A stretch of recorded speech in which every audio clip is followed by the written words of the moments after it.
fights a lot to preserve this country. You all, everyone, in their respective capacities. মার্কিন ফ্লোরিডার মাটিতে বসে একদল প্রবাসী পাকিস্তানি নাগরিক অপেক্ষা করছিলেন তাদের সামনে হাজির হবেন পাকিস্তান সেনাবাহিনীর সর্বোচ্চ ব্যক্তিত্ব ফিল্ড মার্শাল আসিম মুনির। মঞ্চে উঠেই মুনিরের কণ্ঠে ভেসে এলো এক দৃঢ় বার্তা, আমরা পারমাণবিক শক্তিধর জাতি। যদি মনে করি আমরা ডুবে যাচ্ছি, তবে আমাদের সঙ্গে পৃথিবীর অর্ধেকও ডুবে যাবে। কথাটা যেন বজ্রপাতের মতো ছড়িয়ে পড়ল হলঘর জুড়ে।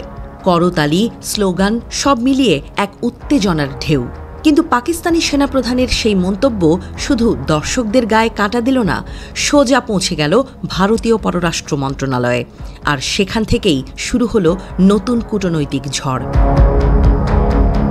পেহেলগাঁওয়ের ভয়াবহ হামলায় ২৬ জনের মৃত্যু। হামলার রক্ত শুকানোর আগেই ভারত ঘোষণা করে সিন্ধু জলসন্ধির কিছু ধারাবিধি স্থগিত করা হবে। পাকিস্তানের জন্য এই সিদ্ধান্ত যেন ছিল অস্তিত্বের ওপর সরাসরি আঘাত। মুনির ফ্লোরিডার মঞ্চে দাঁড়িয়ে স্পষ্ট জানিয়ে দিলেন, ভারতের এই পদক্ষেপকে শুধু পানি চুক্তির প্রশ্ন নয়, জাতীয় নিরাপত্তার হুমকি হিসেবে দেখা হবে। তার কণ্ঠে ছিল সতর্কবার্তা, যদি পাকিস্তানকে কোণঠাসা করে তোলা হয়, তবে পাল্টা আঘাত হবে এমন, যা গোটা অঞ্চলের সীমা ছাড়িয়ে যাবে। পাকিস্তানের অনেক কূটনৈতিক বিশ্লেষকের মতে, ভারত শুধু সীমান্তে সামরিক চাপই বাড়াচ্ছে না, বরং আন্তর্জাতিক মঞ্চেও পাকিস্তানকে বিচ্ছিন্ন করার কৌশল চালাচ্ছে। নয়াদিল্লি উন্নত ক্ষেপণাস্ত্র প্রতিরক্ষা ব্যবস্থা মোতায়েন করেছে, বাড়াচ্ছে নজরদারি ড্রোন ও স্যাটেলাইট নেটওয়ার্ক। এর সঙ্গে জলসন্ধি চাপিয়ে দেয়া যেন এক ধরনের অর্থনৈতিক অবরোধের মতোই। পাকিস্তানি সংবাদ মাধ্যমের ভাষায়, ভারত চাচ্ছে পাকিস্তানকে ধীরে ধীরে শ্বাসরুদ্ধ করে ফেলতে, যেন একসময়ে কোনো অপ্রতিরোধের শক্তি না থাকে। স্টকহোম ইন্টারন্যাশনাল পিস রিসার্চ ইনস্টিটিউটের ২০২৫ সালের প্রতিবেদনের বলা হয়েছে, পাকিস্তানের হাতে প্রায় ১৭০টি পারমাণবিক ওয়ারহেড রয়েছে। এর সঙ্গে রয়েছে স্থল, আকাশ ও সাগর, ৩ ক্ষেত্রেই আঘাত হানতে সক্ষম ডেলিভারি সিস্টেম। সবচেয়ে আধুনিক ব্যালিস্টিক ক্ষেপণাস্ত্র শাহিন-3 এর পাল্লা ২৭৫০ কিলোমিটার। এটি ভারতের যে কোনো প্রান্তে পৌঁছানোর ক্ষমতা রাখে।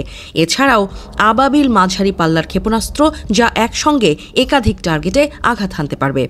যদিও পাকিস্তানের ক্ষেপণাস্ত্র এখনও বিশ্বব্যাপী আঘাত হানার ক্ষমতা অর্জন করেনি, তবুও আঞ্চলিক প্রেক্ষাপটে এগুলো একেবারেই উপেক্ষা করার মতো নয়। সাবমেরিন থেকে উৎক্ষেপণযোগ্য বাবর 3 ক্রুজ মিসাইল পাকিস্তানের সাগর ভিত্তিক বড় অস্ত্র। মুনিরের বক্তব্যের পরপরই ভারতীয় পররাষ্ট্র মন্ত্রণালয় এক বিবৃতি দিয়ে মন্তব্য করে, এ ধরনের মন্তব্য পাকিস্তানি সেনাবাহিনীর নিত্য নৈমিত্তিক নাটক। ভারত দাবি করে, এতে প্রমাণ মেলে পাকিস্তানের পারমাণবিক কমান্ড ও কন্ট্রোল কাঠামো কতটা অনিরাপদ এবং সামরিক বাহিনী কিভাবে সন্ত্রাসী গোষ্ঠীর সঙ্গে হাত মিলিয়ে চলে।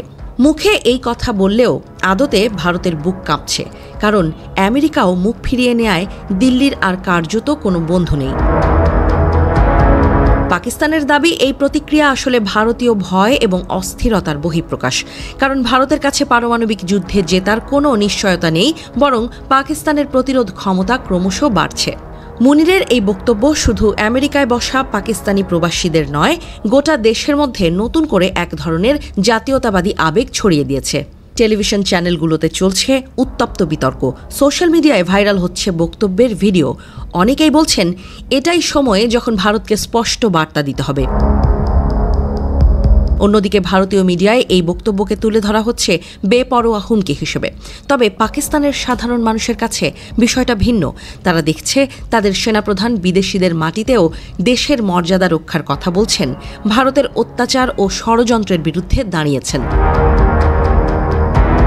ভারত পাকিস্তান সম্পর্ক বহুদিন ধরেই উত্তেজনাপূর্ণ, কিন্তু পারমাণবিক হুমকির যাত্রা বাড়তে থাকলে সেটি শুধু সীমান্তের প্রশ্নে আটকে থাকবে না, অর্থনৈতিক, কূটনৈতিক সব ক্ষেত্রেই এই উত্তেজনার প্রভাব পড়বে।